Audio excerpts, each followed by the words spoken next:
It was shot just a few weeks ago in Korea with a Chinese, Korean, and American production team.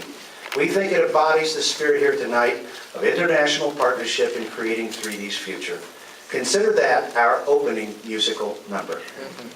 The Fire Marshal has allowed us to bring in all our 3D crews tonight, but has asked us to remind you that the exits are at the side of the theater through the doors that you entered. The crews here tonight represent 2 documentarians and our friends from Digital Revolution Studios who are making a commemorative 3D gift for all of you tonight. Now we'd like to introduce you to a very special lady. This is the Lumiere statue, crafted for the Society by the R.S. Owens Company in Chicago. These are the same artisans who annually craft the Oscars and Emmy statuettes, so we're in good company. This Lumiere is zinc and bronze dipped in 24-karat gold. The statuette represents the Roman goddess of dawn, Aurora. And if you look closely, she is wearing 3D glasses. As you may know, our friends at Pixar were awarded a Lumiere at the February Creative Arts Awards. They called us recently to say that they were building a special trophy case in the lobby of their headquarters to display her. And they asked for insurance purposes what the value of the Lumiere was. We told them that the Lumiere was a measure of their collective genius and therefore its value was priceless. We are very proud of her and hope our honorees will be too. Tonight we honor, in the words of one of our judges, we honor visionaries who were blind. Blind to the doubts, skepticism, and criticism that go with human innovation. From 1852 up to tonight, these people predicted 3D's future and then went about inventing it. So in keeping with tonight's historic tone, it's my pleasure to introduce to you the stereographer of the piece you just saw and the Society's historian. Please welcome Ray Zone.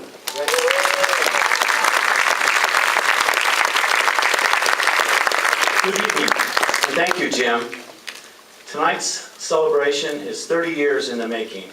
The awards committee has met on a regular basis and contributed countless hours to evaluate a significant number of nominations, technologies, individuals, and even patent applications. Go figure. The eligible organizations tonight created their body of work from 1980 through 2009. The committee first wanted La Ciotat, France. The Lumiere Award is named after the prolific inventors Auguste and Louis Lumiere, who in 1935 reshot their pioneering 1896 Actuality, Arrival of a Train, in 3D, using a unique horizontally running 35mm stereoscopic camera and projector. So put on your glasses and you will see the clip first in 2D and then in 3D. Various writers freaked out the audience who were misled by a moving photograph. All of the Lumiere films were approximately 1 minute long, one film load in the Lumiere cinematograph combination, camera, processor, and projector.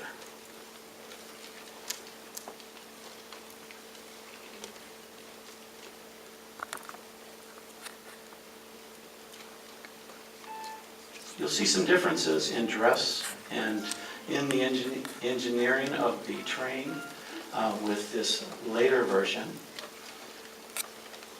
shot in stereo. 40 years later, fashion had changed as well as engineering design.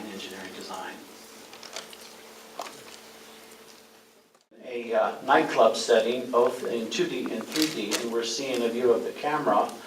There's additional footage shot from the point of view of the 3D camera in evidence there. The horizontally running film system, so the camera on the right is looks to be the stereoscopic one, and the camera on the left is the 2D version.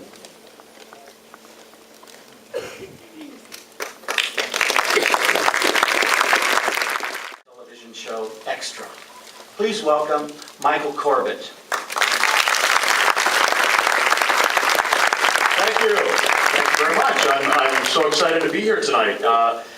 I'm a fan of 3D, and I know on behalf of sort of the creative team over at Extra, we're all looking forward to great success in 3D because come on down. have a few remarks, and there's going to be a statuette waiting for you right here. Afterwards, we're going to take some pictures at the ceremony outside with your Lumiere and with your colleagues. Now, tonight, we recognize that there is a significant number of organizations which have been instrumental in advancing 3D's arts and technologies. Yet, fewer than 20 companies were seen as worthy of tonight's honors. These presentations won't be given out in order of achievement or importance or historical year or even alphabetically. They're going to be instead awarded for both innovation and impact on the state of our art. So what do you say? Let's get started. The year is 1969. The place is Los Angeles. 3D achieves a milestone. A little-known film using 3D technology created by tonight's Hall of Fame recipient, Chris Condon, is a big hit at the box office. Produced with a very lean budget and production methods that look now pretty much prehistoric. The film nonetheless captures the imagination of ticket buyers and remains our industry and reminds us that 3D is a commercial business. The film was released with cardboard red and blue cellophane glasses, and so this transfer will reflect that quality. What do you say? Glasses on. Let's take a look at the film which achieved the highest box office growth in 3D. Let's jump ahead. The year is now 2005. The project is called Chicken Little. This was the first digital 3D cinema release made possible by our next honoree. Glasses on. Take a look. Turn around! Wait, he's turned! I've never said these words before, but he's actually rounding home plate. Right behind him, Lucy steps on home and... We have a tie game! Meanwhile, they're scrambling in the alley. Looks like Rodriguez has it. No, it's the center fielder. Mayhem in the outfield leaders. Since 1999, it's been a pleasure to work with a long list of industry visionaries, brilliant filmmakers, and innovative content creators around the world. We take great pride knowing that we played a small part in allowing their dreams to come true in amazing, lifelike digital 3D.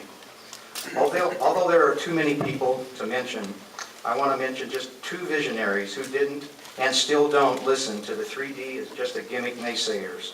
First, I'd like to thank the Walt Disney Company, especially Chuck Beyond. You see, digital 3D was born from the famous dilemma, which came first, the chicken or the egg? And in the case of digital 3D, the chicken came first, and as you saw, Chicken Little is the chicken. It was Ace Chicken Little Cluck who first started the digital 3D revolution. But it was Chuck Beyond and Joe Pashut at Real D who had to convince theater owners this new technology would change the way the world sees movies. Starting with only 84 theaters in November of 2005, there are now over 16,000 3D screens worldwide. You know, I think they were right.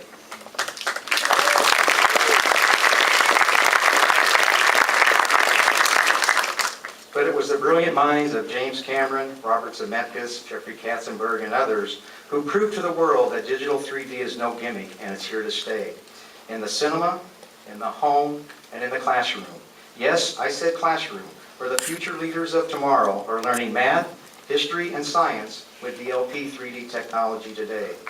Last, but certainly not least, we owe a big thank you to the inventor of the digital mirror device, Dr. Larry Hornbeck, and the innovative engineers at DLP Cinema, who in 2005 received a patent for digital 3D triple flash sequences.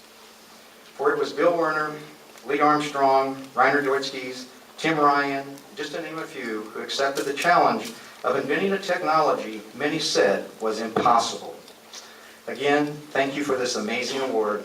It's an extreme honor to be named in the same company as Real D and IMAX. In closing, I'd like to leave you with our engineering team's favorite quote from Walt Disney.